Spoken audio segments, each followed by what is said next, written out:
ओम शांति। आज हम मधुर ईश्वरी महावाक्य साकार मूल्य सुनेंगे 1 मार्च 2023 की। तो आज शिव बाबा कह रहे हैं कि मैं ही सारी सृष्टि को पावन बनाता हूँ, है ना। पतित पावन का मतलब ही है, बाबा ने कहा, पूरे विश्व को पावन बनाने वाला। विश्व में प्रकृति के 5 तत्व और मनुष्य आत्माएं भी आ गए और कोई भी नहीं बना सकता, क्योंकि सभी जो है पुनः जन्म में आने वाले हैं और पतित तमो प्रधान बन जाते हैं।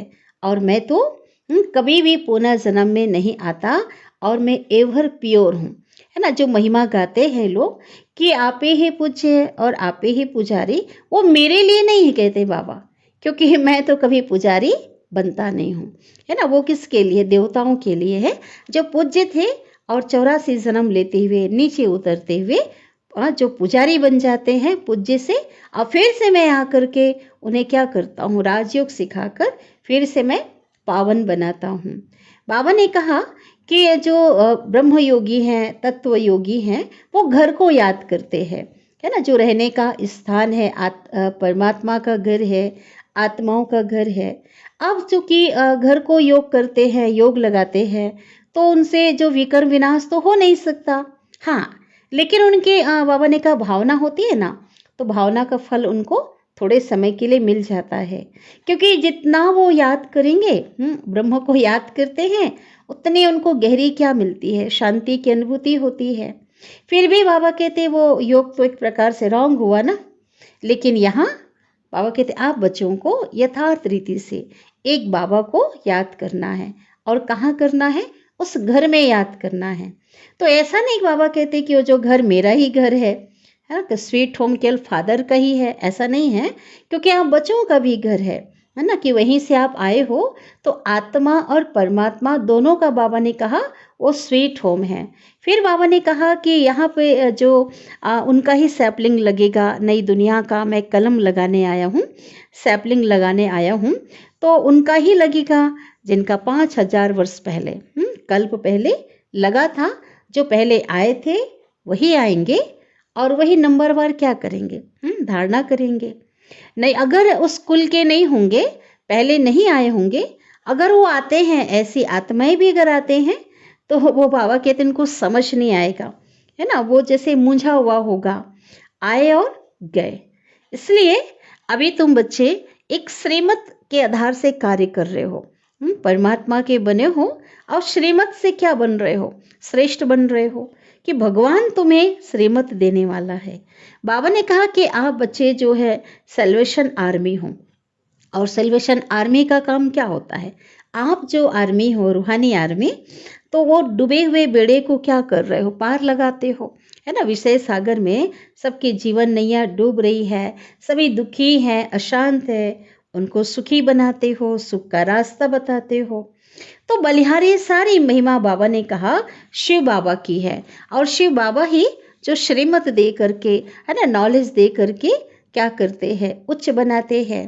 तभी बाबा कहते मैं प्रैक्टिकल में आया हूँ और प्रैक्टिकल में आकर के जो है मैं सबको क्या कर रहा हूँ?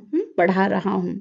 तो कई बार जो लोग हैं ये कहते हैं कि तुम औरों की निंदा क्यों करते हो? कई बार जो है ज्ञान पूरी तरह कोई ने समझा हुआ नहीं है, तो ऐसा कहते हैं। तो बाबा कहते हैं उनको बोलो कि हम किसी की निंदा नहीं करते। भगवानो वाच लिखा है ना, हम जो कुछ भी सुनाते हैं वो भगवान की वाणी ही सुनाते हैं, है ना। भगवान के महावाक्य ही सुनाते हैं, है ना। बाबा कहते हैं उनको बता सकते हैं कि निंदा तो औरों ने की है, लोगों ने की है ना, सर्वव्यापी करके कह करके भगवान की कितनी ग्लानि की है ना, कि वही दुख देता, वही सुख देता, उसे पुजारी बना दिया। लेकिन हम किसी की ग्लानि नहीं करते। तो बाबा ने कहा आप बच्चे स्वदर्शन चक्रधारी बनकर क्या करो? चक्र को याद करते रहो। और चक्र में किसको याद करना है? बाबा को भी निरंतर याद करते रहो। तो जितना बाबा से योग लगाएंगे, बाबा कहते उतने ही तुम चैतन्य में शिव बाबा के गले की क्या बनेंगे? हार बनेंगे। तो अभी हम संगम युग में हैं, कलयुग से निकल चुके हैं। तो ऐसी ऐसी मीठी मीठी बातें अपने से करनी है, बाबा से रूह रिहान करना है और हर एक को सुख देना है। साथ ही बाबा ने आज बहुत अच्छी बात कही, एग्जाम्पल देकर समझाया है ना। जैसे कोई झूला होता है तो झूले में 2 रस्सियाँ होती है, दोनों तरफ रस्सियाँ होती है, और वो जो झूले का आनंद जो है कब ले सकेंगे, जब दोनों तरफ की जो रस्सियाँ होंगी ना वो टाइट होगी, है ना। अगर एक तरफ की रस्सी अगर लूज हो जाए तो झूला भी स्थिर नहीं रह पाएगा, झूला भी क्या होगा, हाँ, वो उल्टा हो जाएगा, गिर जाएगा, उसमें बैठा वाला जो व्यक्ति है वो झूला हिलेगा और वो गिर जाएगा, आनंद ले नहीं पाएगा। तो इसी प्रकार बाबा कहते हैं अगर रस्सियाँ मजबूत होगी तो झूलने वाला भी आनंद लेगा, और जो रस्सियाँ हैं वो झूला जो है गिरेगा नहीं। तो इसी प्रकार बाबा ने कहा इस अलौकिक जीवन में अतीन्द्रिय सुख के झूले में झूलने के लिए बाबा ने हमें जो है जो रस्सियाँ दी है, जो झूला दिया है, और उसमें 2 रस्सियाँ हैं, एक परमात्मा की याद की और एक सेवा की, 2 रस्सी हैं। तो बाबा कहते दोनों टाइट होनी चाहिए, बाबा को याद के साथ साथ सेवा भी हम करें, है ना। अगर एक लूज हो और एक जो है टाइट हो तो बाबा कहते अनुभव जो है ना वो झूले का जो है आनंद नहीं ले पाएंगे। तो इस प्रकार से बाबा कहते हैं कि ये जो आप बच्चे कितने आप बच्चे को खुश होनी चाहिए, है ना, क्योंकि खुशियों का जो झूला है ना, तो वो खुशियों के झूला किसके साथ हम झूल रहे हैं, परमात्मा के साथ जो सर्वशक्तिवान है, हाँ, उनकी यादों में हम हैं, उनके साथ हैं। तो ये बाबा कहते इतनी बड़ी खुश नसीबी और क्या हो सकती है ना। तो ऐसे ही अपने खुश नसीबी में रहते हुए, परमात्मा की याद में रहते हुए, है ना, दोनों रस्सियों को टाइट करते हुए, याद और सेवा की रस्सियों को टाइट करते हुए इस ब्राह्मण जीवन में इस झूले का बाबा कहते आनंद लो। ठीक है, बहुत सुंदर बाबा ने इसको हम बच्चों को समझाया है, और सबके प्रति हम बच्चों को कृपा दृष्टि, दया दृष्टि रखनी है, क्योंकि रहम दिल बाप के बच्चे हैं, बाबा ने हम पर रहम किया है। बाबा की यही सबसे बड़ी कृपा दृष्टि है कि उन्होंने हमें अपना बच्चा बनाया, है ना, और हमें पालना कर रहे हैं, श्रीमत दे रहे हैं। तो बाबा कहते हैं आप बच्चों का भी कर्तव्य क्या है, आप बच्चे महान आत्मा हो, आप बच्चे साधारण आत्मा नहीं हैं, भगवान के बच्चे हो, इसलिए आप बच्चों के अंदर भी सबके प्रति, है ना, सर्व जीवों के प्रति, पूरे सृष्टि की आत्माओं के प्रति दया भाव, रहम भाव, कृपा दृष्टि आपकी होनी चाहिए।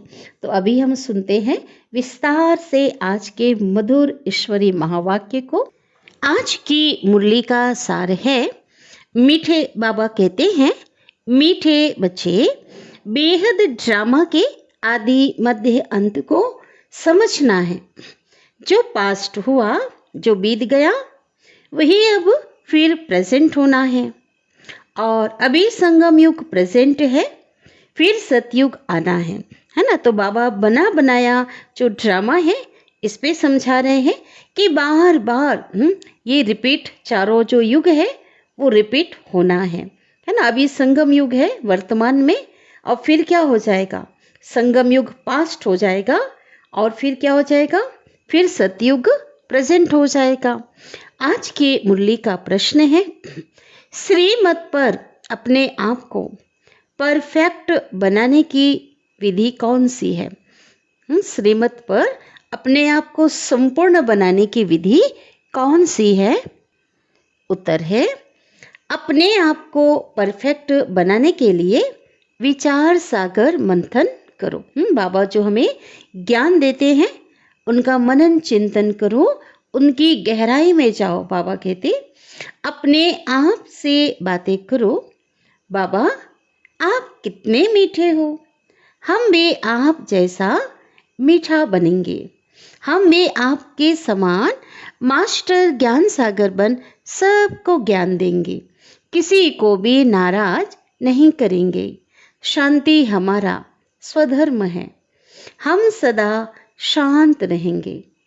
तो अशरीरी बनने का अभ्यास करेंगे। तो ऐसी ऐसी स्वयं से बातें करके स्वयं को परफेक्ट बनाना है, अपने आप को परिवर्तन करना है। गीत बजा है, माता वो माता जीवन की दाता। बाबा महिमा कर रहे हैं माताओं की। ओम शांति। शिव भगवानु वाच। सिर्फ भगवानु वाच कहने से मनुष्य तो कुछ भी नहीं समझ सकेंगे, है ना, क्योंकि आज तो अनेकों को भगवान कह दिया है। इसलिए बाबा कहते क्या कहना है, शिव भगवानु वाच, नाम जरूर लेना पड़ता है। गीता सुनाने वाले जो भी हैं वो तो कहते हैं कृष्ण भगवानु वाच। तो बाबा कहते वह तो पास्ट में हो गए, है ना, पास्ट माना कहते कृष्ण आया था, पास्ट हो गया ना, बीता हुआ जो है भूतकाल हो गया। समझते हैं श्री कृष्ण आया था और गीता सुनाई थी, वह राजयोग सिखाया था। अब जो पास्ट हो गया है वह फिर प्रेजेंट जरूर होना है ना, बना बनाया जो ड्रामा है, तो अभी वर्तमान तो बीता हुआ ही क्या होगा, घूम करके फिर वर्तमान में आना है। और जो प्रेजेंट है, जो वर्तमान है, वो फिर भूतकाल हो जाना है, पास्ट हो जाना है। तो जो पास्ट हो जाएगा उसको कहेंगे बीत गई। तो अब शिव बाबा आया है, जरूर होकर गया है ना, क्योंकि बाबा अभी आया है माना रिपीट हो रहा है, पहले भी जरूर आए थे और अभी आए हैं।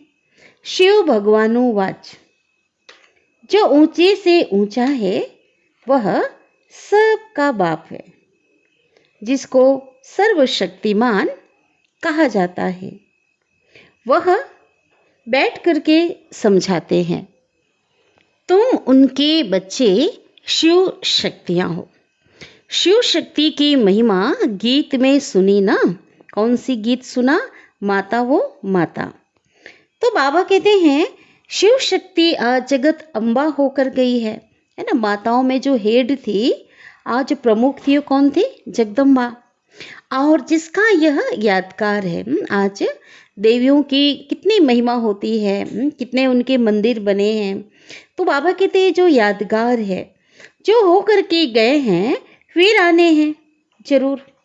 जैसे सतयुग पास्ट हुआ, सतयुग जो बीत चुका था, अब कलयुग है और फिर से सतयुग आने वाला है। अभी है पुरानी दुनिया और नई दुनिया का संगम, तो जरूर नई दुनिया होकर गई है।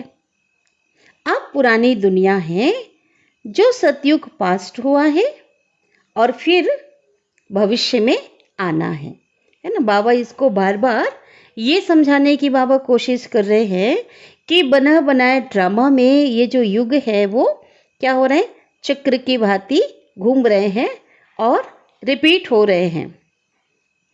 यह समझ की बात है ना, ज्ञान है ही समझ, है ना, ज्ञान का मतलब क्या है, समझ। वह है भक्ति और यह है ज्ञान। सृष्टि का चक्र कैसे फिरता है वह समझना है।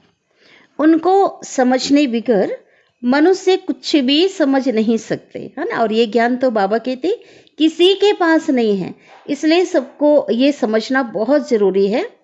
ड्रामा के आदि मध्य अंत को समझना है। उस हद के ड्रामा के आदि मध्य अंत को तो जानते हैं, है ना। कोई नाटक देखते हैं, कोई मूवी देखते हैं, पूरी स्टोरी याद होती है ना। एक बार देख लिया तो क्या बीच में क्या, एंड में क्या, स्टार्टिंग में क्या।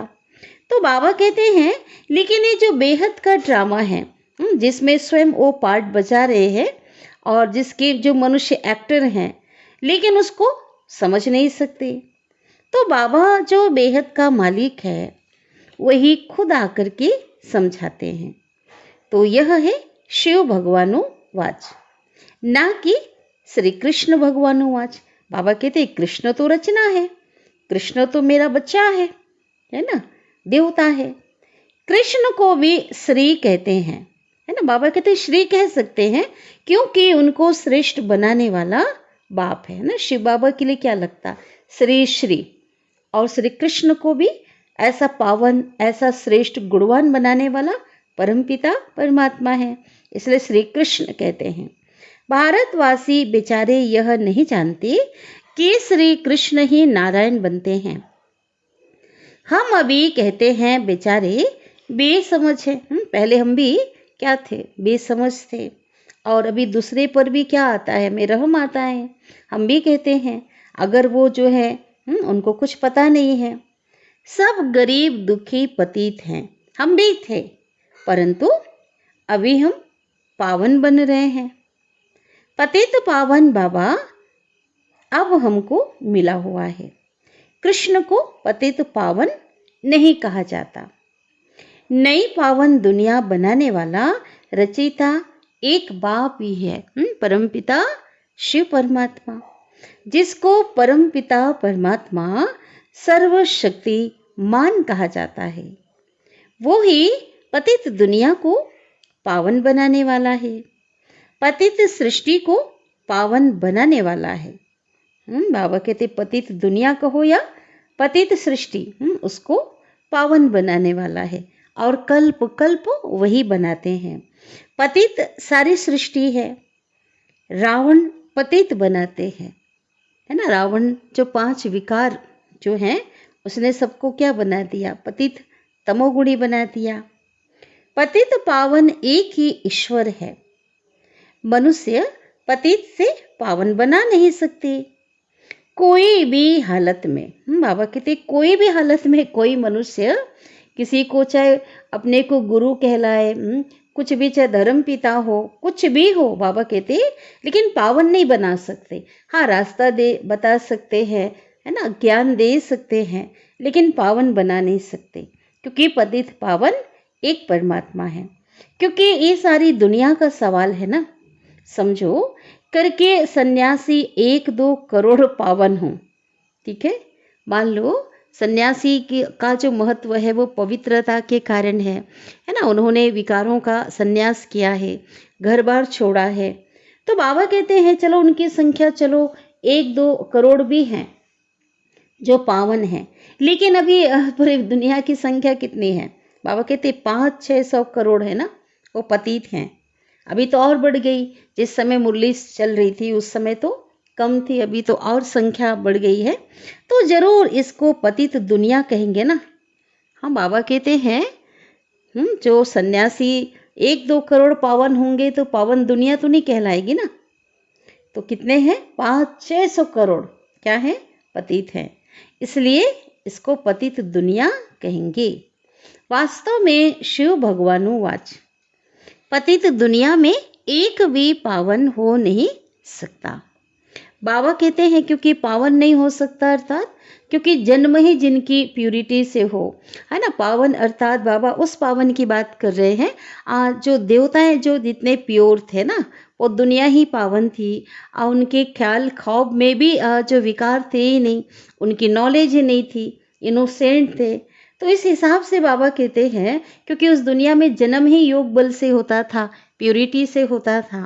तो बाबा कहते हैं उस आधार से आज एक भी कोई जो है वो पावन नहीं हो सकते, क्योंकि जिन्होंने, बाबा हमेशा कई बार कहते हैं सन्यासी प्योर बनते हैं, लेकिन जन्म तो विकारों से लिया है ना। विकारों का अनुभव भी तो उनको है, ज्ञान है।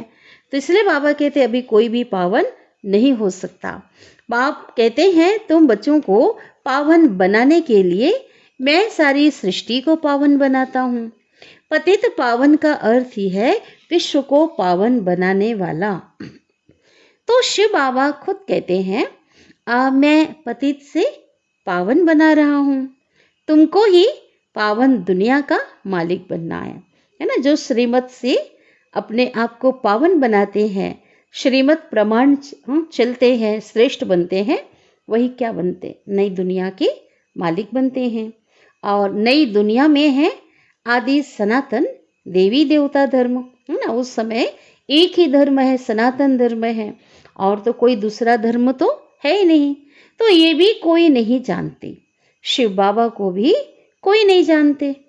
पूछो तुम जो निराकार परमपिता परमात्मा शिव की जयंती मनाते हो तो वो कब आया ना। बहुत अच्छा ये प्रश्न है, बाबा ने कहा जो औरों से पूछना है ना। जैसे हम किसी भी धर्म पिता की किसी महात्मा की अगर हम जयंती मनाते हैं तो जयंती मना रहे माना उन्होंने ऐसा कार्य किया है, उन्होंने अच्छा कार्य किया है, इसलिए उनकी क्या कर रहे हैं, वो होकर के गए हैं तभी जयंती मना रहे हैं। तो जब शिव जयंती इतने अच्छे से धूमधाम से मनाते हैं तो पूछो, कहा बाबा ने कि वो कब आया, निराकार कैसे आया। जरूर निराकार है तो शरीर में ही आएगा ना, तब तो कर्म कर सके। आत्मा शरीर बिगर कर्म थोड़े ही कर सकेगी, तो परमात्मा आकर के जरूर ऊंच बनाने का कर्म करेंगे। सारी विश्व को पावन बनाना यह एक के ही हाथ में है। मनुष्य तो दुखी ही दुखी हैं। भक्त भगवान को बुलाते हैं तो जरूर भगवान एक होना चाहिए। भक्त अनेक हैं। शिव भगवानुवाच, मैं शिव भगवान तुम बच्चों को राजयोग और सृष्टि चक्र का ज्ञान समझाता हूं। अर्थात अब तुम्हारी आत्मा को सृष्टि चक्र का ज्ञान है। जैसे मुझ बाप को सृष्टि के चक्र का ज्ञान है, ऐसे बाबा कहते आप बच्चों को भी अभी सृष्टि चक्र की नॉलेज हो गई है। किसके थ्रू हुआ? बाबा के द्वारा ही हमने चक्र को जाना है। तो शिव बाबा कहते मैं आया हूं तुमको क्या करने? सिखलाने के लिए। सृष्टि चक्र फिरना तो जरूर है ना। ये चक्र कभी रुकने वाला नहीं है। इसका आदि है ना, अंत है। ये तो निरंतर घूम रहा है। तो पतित से पावन बनना है। कोई तो निमित्त बनते हैं ना, है ना। पावन बनाने के निमित्त कौन बनता? भगवान। और पतित बनाने के निमित्त भी कोई तो बनता है, वो है रावण। तो शिव बाबा कहते हैं 5 विकारों रूपी जेल में अभी सभी मनुष्य आत्माएं 5 विकारों की जेल में है ना। तो उस जेल से मैं लिबरेट करने आता हूँ, छुड़ाने आता हूँ, मुक्त करने आता हूँ। मैं शिव हूँ जो अभी इस तन में बैठा हूँ। तुम कहेंगे मैं आत्मा इस शरीर में बैठा हूँ, मेरे शरीर का नाम फलाना है ना। जो भी अपना शरीर का नाम है हम ऐसे कहेंगे ना, क्योंकि अब ज्ञान मिल गया, हमें ये नॉलेज हो गई कि मैं शरीर नहीं हूँ, लेकिन मैं तो आत्मा हूँ। और मेरा जो शरीर जो है उसका भी जो नाम है, पहचानने के लिए नाम रखा है। शिव बाबा कहते हैं मेरा जो है निराकारी शरीर तो है नहीं। शिव बाबा क्या कहते? निराकारी शरीर तो है ही नहीं, क्योंकि मैं निराकार हूं ना, तो शरीर तो मेरा है ही नहीं। मुझ परम पिता का नाम ही शिव है, माना आत्मा का नाम ही शिव है। मैं परम पिता परमात्मा स्टार मिसल हूं, सितारे के समान हूं। मेरा शिव नाम एक ही है।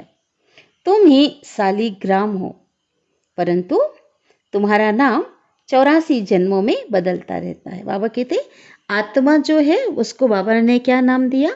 शिव के साथ जिसकी पूजा होती है वो हमारी जो आत्मिक स्वरूप की यादगार वो सालिग्राम के रूप में है। लेकिन जितने जो जन्म लेते हैं तो हर जन्म में बाबा कहते तुम्हारा नाम तो बदलता है, लेकिन मेरा एक ही नाम है जो कभी बदलता नहीं है। क्यों? क्योंकि शिव बाबा कहते मैं तो पुनः जन्म में आता ही नहीं हूँ, पुनः जन्म नहीं लेता हूँ।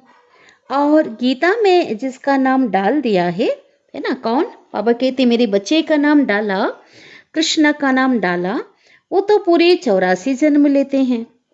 तो ऐसे नहीं कि श्री कृष्ण ने गीता सुनाई है। बाबा कहते कृष्ण तो सतयुग का राजकुमार है, वहां तो सब सदगति में है ना, वो तो बच्चा है, तो वहां तो ज्ञान सुनाने की, गीता सुनाने की दरकार ही नहीं है। तो शिव बाबा कहते ये तो बड़ी समझने की बात है ना। अब मनुष्य के हाथ में तो कुछ है नहीं, जो कुछ करते हैं सो परम पिता परमात्मा करते हैं, है ना। क्या करना है ना? सद्गति करना, आत्माओं को सुख शांति का वर्षा देना, दुखों से लिबरेट करना, पावन बनाना, जो कुछ भी है बाबा कहते ये कार्य कोई मनुष्य नहीं कर सकते, ये तो बाप का परम पिता का ही काम है। तो हमेशा महिमा एक बाप की ही करनी है, और कोई की महिमा तो है ही नहीं। लक्ष्मी नारायण की भी महिमा है नहीं, है ना, क्योंकि उनको भी ऐसा ऊंचा बनाने वाला, कहते हैं ना जिसकी रचना इतनी सुंदर वो कितना सुंदर होगा। तो उनको भी ऐसा बनाने वाला, इतना दिव्य, इतना गुणवान, सुंदर बनाने वाला कौन है? स्वयं परमपिता परमात्मा शिव है। तो बाबा कहते हैं वह राज्य करके गए हैं तो समझते हैं यह स्वर्ग के मालिक थे। वंडर तो देखो, वह जड़ चित्र और यहाँ चैतन्य में बैठे हैं। किनके लिए कह रहे हैं? जो देवताएं हैं वहाँ जड़ चित्र जो है उनकी पूजा हो रही है, यहाँ चैतन्य में तपस्या कर रहे हैं। और शिव बाबा का भी जो जड़ चित्र मूर्तियों के रूप में है और ब्रह्मा के तन में चैतन्य में बैठे हैं। तो दोनों के लिए कह सकते हैं ना कि जो देवताएं हैं वो चैतन्य में अभी क्या कर रहे हैं? तपस्या कर रहे हैं। और परमात्मा भी अभी ब्रह्मा के तन में आकर चैतन्य में क्या कर रहे? पढ़ा रहे हैं। शिव भगवानुवाच, शिव भगवान कहते हैं तुम राजाओं का राजा पूज्य बनते हो। अभी पूज्य बनने का क्या कर रहे?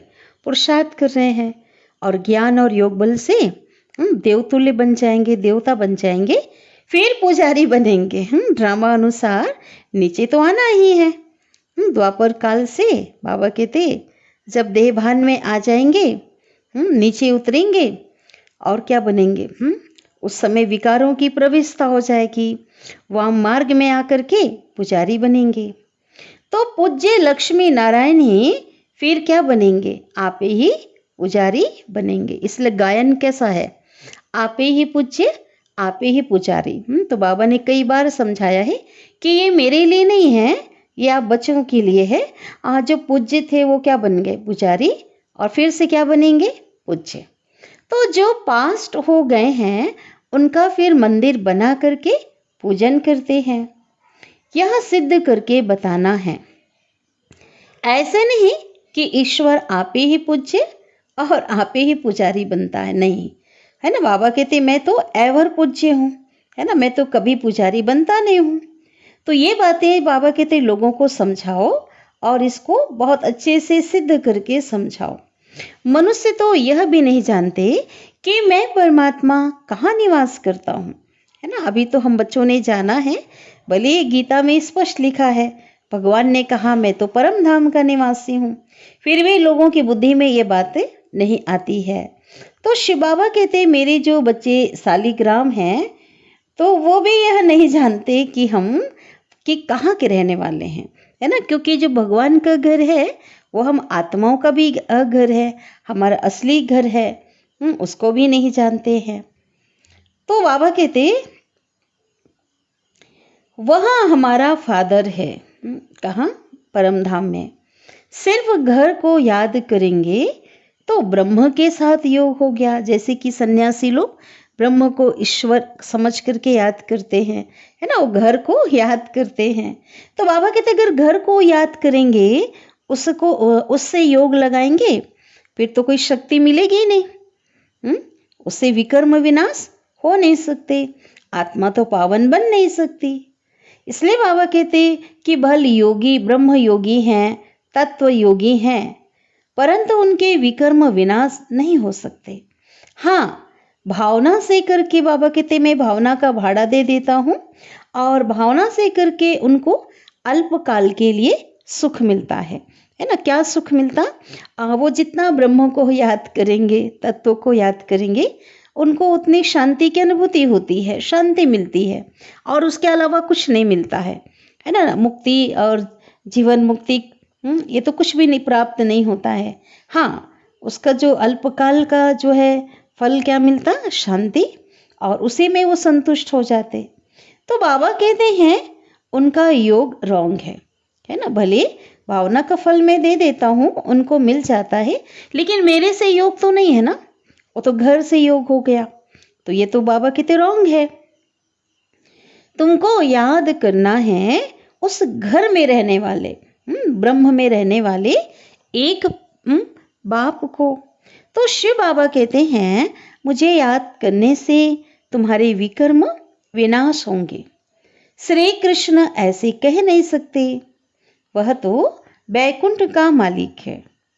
वह थोड़े कहेगा कि अशरीरी बन शिव बाबा को याद करो या मुझे याद करो। क्यों नहीं कहेगा? उसको तो शिव बाबा की नॉलेज ही नहीं है, और वो तो खुद याद उस समय तो, और वो किसी को नहीं कहेगा, वो तो बच्चा है ना, वो सतयुग का मालिक है और वहाँ तो कोई दुखी है ही नहीं, तो वहाँ तो किसी को कह नहीं सकता ना। तो बाबा कहते हैं वो ऐसा नहीं कहेगा कि अशरीरी बन शिव बाबा को याद करो या मुझे याद करो। सारा मदार गीता को करेक्ट कराने पर है। बाबा कहते हैं सारी बात जो है आप बच्चों को जो स्पष्ट करना है वो गीता को क्या करो। गीता जो खंडित हो गई है, जो सुनाने वाले के बदले गीता सुन करके, गीता ज्ञान सुन करके प्रारब्ध पाने वाले का नाम डाल दिया है ना, रचयिता के बदले रचना का नाम डाल दिया, उसको करेक्ट करो। बाबा कहते हैं गीता खंडन होने के कारण भगवान की हस्ती गुम हो गई है ना। क्योंकि अगर बाबा ने कई बार मुरली में कहा है कि जो आज सभी धर्म के लोग गीता को पढ़ते हैं, गीता में ऐसी बातें हैं बहुत जो किसी शास्त्र में नहीं है, लेकिन एक देहधारी का नाम आने के कारण जो है गीता खंडित हो गई है। बाबा ने कई बार कहा है ना, अगर निराकार का नाम होता तो सभी धर्म के जो लोग हैं क्या करते, उसको स्वीकार करते, उस शिव पर फूल चढ़ाते, ऐसा बाबा कहते हैं ना। कई बार बाबा ने ऐसा कहा है। तो भगवान की जो हस्ती, जो इतना प्यारा जो परमात्मा है ना, जिसकी महिमा तो अपरम अपार है, जो सर्व धर्म के आत्माओं का पिता है, तो उनकी जो हस्ती है, जो महिमा है, वो एक प्रकार से गुम हो गई है। कह देते हैं ईश्वर का कोई नाम रूप नहीं है।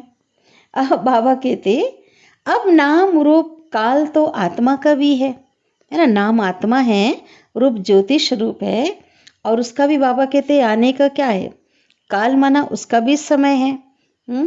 आत्मा का नाम आत्मा है। नाम क्या है, आत्मा का नाम आत्मा है, और वह परम पिता परमात्मा है ना। परमात्मा का जो नाम क्या है, वो परम पिता परमात्मा है, और आत्मा का नाम आत्मा, और उस परमात्मा का नाम तो शिव है, लेकिन आत्मा का नाम आत्मा। परमात्मा अर्थात सुप्रीम, ऊंचे से ऊंचा, वह जन्म मरण रहित है ना। कौन, परमात्मा। अवतार लेते होते हैं है ना। बाबा कहते अवतार लेते हैं, बना साकार तन का माध्यम लेते हैं, पर काया प्रवेश करते हैं। ड्रामा में जिसका पार्ट है उसमें ही प्रवेश करते हैं है ना। बाबा कहते हैं ऐसा नहीं कि मैं परमात्मा हूँ, सर्वशक्तिमान हूँ, मैं चाहे जिसके भी तन में आ जाऊँ, किसी में प्रवेश करूँ, ऐसा नहीं। बाबा कहते हैं एक ब्रह्मा के तन में, उस मनुष्य के तन में ही जो मुकर्रर तन है उसमें प्रवेश करते हैं, और उनका दिव्य अलौकिक नाम क्या रखते, ब्रह्मा। अब ब्रह्मा का नाम भी कभी बदल नहीं सकता है ना। गायन ही कैसा है, ब्रह्मा के द्वारा स्थापना। तो कल्प कल्प जिसमें बाबा प्रवेश करते, जिस साकार तन में, उसका नाम क्या रखते, ब्रह्मा। तो वह श्री कृष्ण के तन में थोड़े आएंगे, क्योंकि बाबा तो क्या कहाँ आते हैं, धर्मग्लानि के समय, कल्प के अंत में आते हैं, कलयुग के अंत में आते हैं। और श्री कृष्ण तो सतयुग का महाराज कुमार है, तो कृष्ण के तन में कैसे आएंगे। बाबा कहते उस समय तो आवश्यकता ही नहीं है, वहां तो आते ही नहीं है। अगर वह दूसरे में आए तो उनका नाम भी ब्रह्मा रखना पड़े। मनुष्य कहते हैं दूसरे में क्यों नहीं आता पूछते हैं, मना लोगों को लगता है उसी तन में क्यों आते हैं बाबा। आज तो एक से बड़े जो है धुरंधर लोग इस दुनिया में है ना। बड़े बड़े लोग हैं जो आध्यात्मिक क्षेत्र से जुड़े हुए नामी ग्रामी लोग हैं, तो उसके तन में भी वो आ सकते, क्यों नहीं आता। तो शिव बाबा कहते हैं अरे वह भी किसके तन में आए, वह आते हैं ज्ञान देने के लिए। दिन प्रतिदिन मनुष्य समझते जाएंगे है ना। बाबा ने कई बार बताया ना कि जो जिस तन में आते हैं वो कोई साधारण तन थोड़ी है, वो तो भाई नेक्स्ट गॉड कहते हैं, नारायण की, कृष्ण की आत्मा, आदि देव, आदि पिता, सृष्टि के पिता जिसको कहा जाता है, इस सृष्टि की प्रथम पुरुष के रूप में उसको आज जो है माना जाता है। तो उस आदि आत्मा के तन में ही जो 84 जन्म लेने वाली आत्मा है, उस तन में ही बाबा आते हैं। तो जैसे ड्रामा के एक्टर्स को मालूम होता है कि हम अपने घर से स्टेज पर पार्ट बजाने के लिए आए हैं, है ना। सभी अपने अपने घर से ये स्टेज पे क्या करते, अपना रोल करते हैं। तो वैसे हम आत्मा भी यह शरीर रूपी चोला लेकर के परम धाम से हम आई हैं। और ये शरीर क्या हमारा एक ड्रेस है। इस ड्रेस को पहनकर इस सृष्टि रंगमंच पर स्टेज पर क्या कर रही हैं, पार्ट बजा रही हैं। फिर वापिस जाना है। तो बाबा कहते धीरे धीरे जो मनुष्य हैं दिन प्रतिदिन वो इस ज्ञान को समझते जाएंगे और तुम्हारी जो वृद्धि होती जाएगी, जो हम प्रैक्टिकल में अभी हम देख रहे हैं। जब ये साकार मुरली जिस समय चल रही थी उस समय तो बहुत कम संख्या थी, अभी तो लाखों की तादाद में पूरे विश्व के 5 महाद्वीप में बाबा के बच्चे हैं। तो बाबा कहते हैं लेकिन अवस्था कैसी चाहिए, बड़ी अच्छी चाहिए। तो आत्मा ही पार्ट बजाती है, फिर सबको वापिस आना है ना भाई। एक घर तो है नहीं सृष्टि, भाई स्टेज में रहना तो होता ही नहीं। जब तक ये रोल चलेगा, जब तक ड्रामा चलेगा, तब तक यहाँ पे पार्ट बजाएंगे। और जब ड्रामा द एंड हो जाएगा, फिर शरीर को छोड़कर अपना ड्रेस उतार कर फिर वापिस आना है। शरीर छोड़ना पड़ता है, तुम्हें तो खुशी होनी चाहिए, है ना। बाबा कहते डरना नहीं है, क्योंकि भाई हम तो आत्मा है और आत्मा तो अमर है, अविनाशी है। ये तो मिट्टी है शरीर, यहीं लिया है और यहीं छोड़ना है। हम तो घर जाना है ना। जिस घर में जाने के लिए हमने इतना पुरुषार्थ किया, आधा कल्प से जो है वहाँ जाने की आशाएं रखी और बाबा हमें ले जाने आए हैं, तो बाबा कहते बहुत खुशी होनी चाहिए, डरना नहीं चाहिए। तुम बहुत कमाई कर रहे हो, है ना। जितना हम बाबा को याद करते हैं ना, ज्ञान योग बल से हम क्या कर रहे हैं, हमारी कमाई हो रही है, अविनाशी कमाई कर रहे हैं, है ना। यही कमाई तो हमारे साथ जाने वाली है, इसलिए खुशी बहुत होनी चाहिए। शरीर छोड़ने वाले खुद भी समझ सकते हैं हमने कितनी कमाई की है ना। वो जो है विनाशी कमाई की बात नहीं हो रही है, क्योंकि जो भी कमाई, जो धन दौलत रुपए पैसे जमीन जायदाद है, जो भी वो जो कमाई है वो तो यही रह जाना है, वो तो मिट्टी में मिल जाना है। लेकिन जो हम पुरुषार्थ करते हैं, तो बाबा कहते हैं कितना हमने बाबा को याद किया, कितना पुरुषार्थ किया है। तो वो बाबा के जो बच्चे हैं, है ना, वो आत्माएं, ज्ञानी आत्माएं समझ सकते हैं। तुम समझते हो जो शरीर छोड़कर गए हैं उनमें से किसका मर्तबा बड़ा कहें किसका जो पोजीशन बड़ा कहें। फलाने बहुत सर्विस करते थे, है ना। कोई अगर ईश्वरीय ज्ञान में है, बहुत सेवाएं की, अनेकों को संदेश दिया, निमित्त बने ईश्वरीय सेवा के, और ड्रामानुसार उनका शरीर क्या हो गया, है ना। समय आया और शरीर छूट गया। आत्मा तो अमर है, तो आत्मा ने जाकर के फिर क्या किया, दूसरा शरीर लिया, इन एडवांस गए, है ना। कई ऐसी आत्माएं तो भी हजारों में आत्माएं क्या हो गए, इस ईश्वरीय ज्ञान में आकर जो है वो शरीर को छोड़कर चले गए। तो बाबा कहते उनका इतना ही पार्ट था। फिर हो सकता है कि कुछ ना कुछ ज्ञान लेने के लिए आ जाए, ये हो सकता है। वारिस तो बन ही गए, है ना। ये भी कईयों को डबल चांस मिल जाता है कि अगर बहुत जैसे शरीर छोड़ लिया और ऐसा पुण्य का खाता होता है, किसी ज्ञानी के घर में फिर आकर जन्म लिया आसपास, और ज्ञान के संस्कार होने के कारण क्या हुआ, फिर से वो ईश्वरीय ज्ञान में आकर चलने लगते हैं। ऐसा भी होता है, बाबा कहते ऐसा हो सकता है।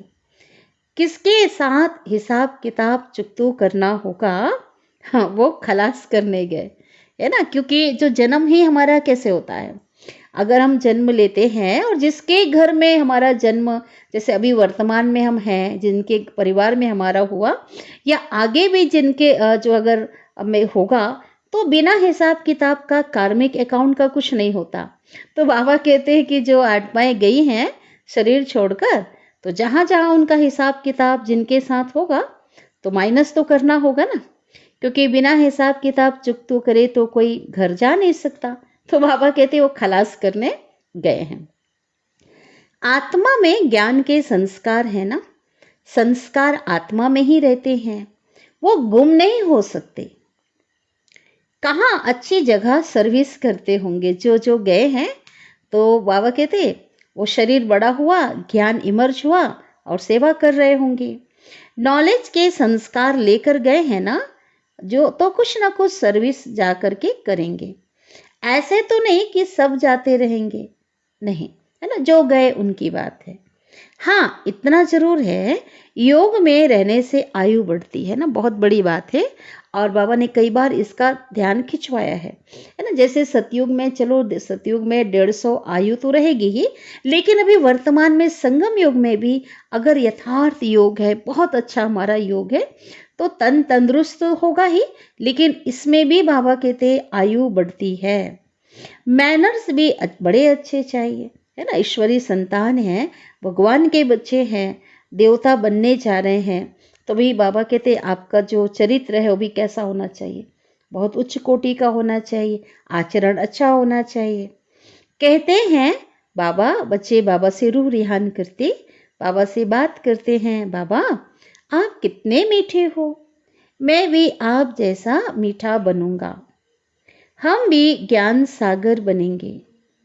बाबा कहते हैं अपने को देखते रहो कि मैं मास्टर ज्ञान सागर बना हूं, बाबा के समान मैं मास्टर ज्ञान सागर बना हूं।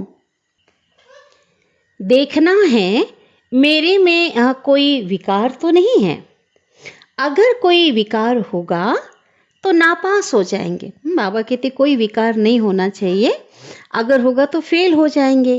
तो ऐसे ऐसे अपने से बातें करनी पड़ती है। यह है विचार सागर मंथन कर अपने को परफेक्ट बनाना श्रीमत से। बाकी सब आसुरी मत पर अनपरफेक्ट बनते जाते हैं। हम भी पहले कितने अनपरफेक्ट थे, कितने अवगुण थे, बुराइयां थी, कोई गुण नहीं था। गाते हैं ना, मंदिरों में जाते हैं, इसलिए मंदिरों में जाकर देवताओं की जो मूर्तियों के आगे जाकर क्या गाते थे, कहते थे मैं निर्गुण हारे में कोई गुण नहीं, आप सर्वगुण संपन्न हो। तो अक्षर कितने अच्छे हैं, महिमा सारी परम पिता परमात्मा की है। गुरु नानक भी उनकी महिमा करते थे, एक ओंकार निराकार सतनाम, है ना, सत श्री अकाल। तो ये जो बाबा कहते वो भी महिमा करते थे निराकार शिव पिता की। तो मनुष्यों को भी समझाना है, यह भी बच्चे जानते हैं। कल्प पहले 5000 वर्ष पहले, हाँ, बाबा जब आए थे संगम युग में, तो जिनका सैपलिंग लगा, कलम लगा, वही आएंगे और धारणा करेंगे। नहीं तो जैसे वायरे मुआफिक, माना मूंझा हुआ उलझा हुआ होगा, समझ में नहीं आएगा। अगर कल्प पहले नहीं समझा हुआ होगा तो आया और गया। यहाँ तो तुम जानते हो, हमको नॉलेजफुल फादर ने जो नॉलेज दी है, जो ज्ञान दिया है, वह कोई में नहीं है ना, कितने भी बड़े विद्वान क्यों ना हो, किसी शास्त्रों में भी नहीं है, क्योंकि बाबा ने भी उनका सार बताया है। हम गुप्त वेश में हैं, फिर हम भविष्य में स्वर्ग के मालिक बनेंगे। कर्म तो सब कर रहे हैं, परंतु मनुष्यों के कर्म इस समय सब विकर्म होते हैं, क्योंकि देहभान में रह करके रावण की मत पर काम करते हैं, विकारों से ग्रसित हैं। और हम श्रीमत पर कर्म करते हैं, श्रीमत देने वाला है बाबा। तो बाबा ने समझाया, यहाँ तो तुम जानते हो, हमको नॉलेजफुल फादर ने जो नॉलेज दी है वह कोई में भी नहीं है, हम गुप्त वेश में हैं, फिर हम स्वर्ग के मालिक बनेंगे। कर्म तो सब कर रहे हैं, परंतु मनुष्यों के कर्म सब विकर्म होते हैं, क्योंकि रावण की मत पर करते हैं, हम श्रीमत पर करते हैं, है ना। हम जो कर्म करते श्रीमत पे करते हैं, और हमें श्रीमत देने वाला है बाबा। तो बाबा ने समझाया है, तुम हो सैल्वेशन आर्मी, सभी को सहूलियत प्रदान करने वाले, सबका सहयोग करने वाले। सैल्वेशन आर्मी उनको कहा जाता है जो किसके डूबे हुए बेड़े को नाव को पार लगाते हैं, दुखी को सुखी बनाते हैं। अभी तुम श्रीमत पर सबका बेड़ा पार कर रहे हो, क्योंकि सबकी जो जीवन नैया है विषय सागर में क्या हो रही है, डूब रही है। बलिहारी तो एक शिव बाबा की है, सारी महिमा किसकी है, शिव बाबा की है। हम तो मूर्ख थे ना, है ना, कुछ भी नहीं जानते थे, बेसमझ थे। बाप की मत मिलने से फिर औरों को भी हम मत देते हैं, है ना, उस पे चलते हैं और औरों को भी जो हम समझा रहे हैं, जो ज्ञान दे रहे हैं, वो बाबा की द्वारा मिला हुआ ज्ञान दे रहे हैं। तो बाबा सम्मुख आकर के श्रीमत देते हैं। अब रावण तो कोई चीज नहीं जो आए, माया विकारों में घसीट लेती है। यहाँ तो बाप मत देते हैं, जैसे स्कूल में टीचर पढ़ाते हैं। रावण तो कोई चीज नहीं है जो उल्टा पढ़ाए। समझाने के लिए भले बाबा ऐसा कहते हैं, अब कोई व्यक्ति तो नहीं है ना रावण जो कि उल्टी पाठ पढ़ाए। बाबा कहते हैं तो विकारों का एक प्रतीक है। तो बाप है ज्ञान का सागर, रावण को सागर या नॉलेजफुल नहीं कहेंगे। तुम अब श्रीमत पर चल रहे हो, तुम ब्राह्मण बन यज्ञ की सेवा करते हो, तुमको राजयोग और ज्ञान सिखलाना है। वह जब यज्ञ रचते हैं तो शास्त्र भी रखते हैं ना। रुद्र यज्ञ रचते हैं, परंतु रुद्र है कहाँ, है ना, रुद्र कौन है, शिव बाबा है ना, वो जो रचते हैं, लेकिन वहाँ तो रुद्र नहीं होता ना, परमात्मा की उपस्थिति में उनके सानिध्य में यज्ञ तो नहीं होता है। लेकिन यहाँ तो भगवान ने यज्ञ रचा हुआ है। प्रेजेंट में रुद्र ज्ञान यज्ञ रचा हुआ है और रुद्र शिव बाबा प्रैक्टिकल में है। तो जो पास्ट था, जैसा हुआ था पास्ट में, अभी वह प्रेजेंट है, वर्तमान में भी अभी प्रैक्टिकल में है, उपस्थित हैं। मनुष्य पास्ट को ही याद करते रहते हैं और तुम अभी प्रैक्टिकल में पाप से वर्षा ले रहे हो। पास्ट सो अब प्रेजेंट है, फिर पास्ट हो जाएगा, ऐसे होता ही रहता है। कलयुग भी पास्ट होकर के फिर सतयुग आना चाहिए। पास्ट जो हुआ उसका यादगार है, जिसका जड़ यादगार है वह अब प्रेजेंट चैतन्य में है। तो जो ऊंच पद पाते हैं, माला भी उन्हों की बनी हुई है ना। एक जैसा पद तो सबका होता नहीं, लेकिन श्रीमत पर चलकर जो बाप समान बनते हैं, आत्माएं नंबर 1 बनती हैं, है ना, तो ऊंचे पद में जाने वाली की यादगार माला के रूप में है, विजय माला के रूप में है, और उसे ही क्या करते लोग उसकी जाप करते हैं। रुद्र माला है ना, यह सभी है जड़ चित्र, जरूर कुछ करके गए हैं, तब तो रुद्रमाला कहते हैं। और तुम चैतन्य में शिव बाबा की अभी माला नंबरवार बन रहे हो, है ना। जो रुद्राक्ष जो माला है जिसकी लोग जाप करते हैं, वो इसी समय की यादगार है। और अभी बाबा कहते हैं वो तो जड़ रुद्र की माला है, और अभी तो आप चैतन्य में माला बन रहे हो। तो जितना बाबा से योग लगाएंगे उतना नजदीक जा करके रुद्र के माना भगवान के गले का हार बनेंगे। अभी हम संगम युग पर हैं, तो ऐसे ऐसे अपने से बातें करनी चाहिए। तुमको तो ज्ञान है, तो तुम्हारे अंदर यह चलता रहता है कि असूल हम शिव बाबा के बच्चे हैं, हम विश्व के मालिक बनेंगे, फिर चक्र में आएंगे। इसको स्वदर्शन चक्र कहा जाता है। कई मनुष्य कहते हैं तुम औरों की निंदा क्यों करते हो। बोलो, भगवानोवाच लिखा हुआ है ना। हम जो सुनाते हैं वो भगवानोवाच सुनाते हैं, भगवान ने जो सुनाया है। बाकी हम किसकी निंदा नहीं करते हैं। अच्छा, है ना, निंदा तो उन्होंने भगवान की निंदा की है ना, ना जानते हुए कितनी निंदा ग्लानि की है, लेकिन हम तो किसी की निंदा नहीं करते। अच्छा, अब बाबा की ओर से हम याद प्यार ले लेते हैं। मीठे मीठे सिकिलधे बच्चों प्रति माता पिता बाप दादा का याद प्यार और गुड मॉर्निंग। रूहानी बाप की रूहानी बच्चों को नमस्ते। और हम रूहानी बच्चों की रूहानी माता पिता बाप दादा को याद प्यार गुड मॉर्निंग और नमस्ते। शुक्रिया बाबा, शुक्रिया आपका दिल से पद्मा पदम गुणा शुक्रिया। धारणा के लिए मुख्य सार। पहली पॉइंट है, श्रीमत पर हर कर्म श्रेष्ठ करना है। सबके डूबे हुए बेड़े को श्रीमत पर पार लगाना है, दुखियों को सुख देना है। दूसरी पॉइंट है, अंदर स्वदर्शन चक्र फिराते हुए रुद्रमाला में नजदीक आने के लिए याद में रहना है, ज्ञान का मंथन करना है, अपने आप से बातें जरूर करनी हैं। सदगुरु वरदान दे रहे हैं, ब्राह्मण जीवन में सदा आनंद व मनोरंजन का अनुभव करने वाले खुश नसीब भव। खुश नसीब बच्चे सदा खुशी के झूले में झूलते ब्राह्मण जीवन में आनंद व मनोरंजन का अनुभव करते हैं।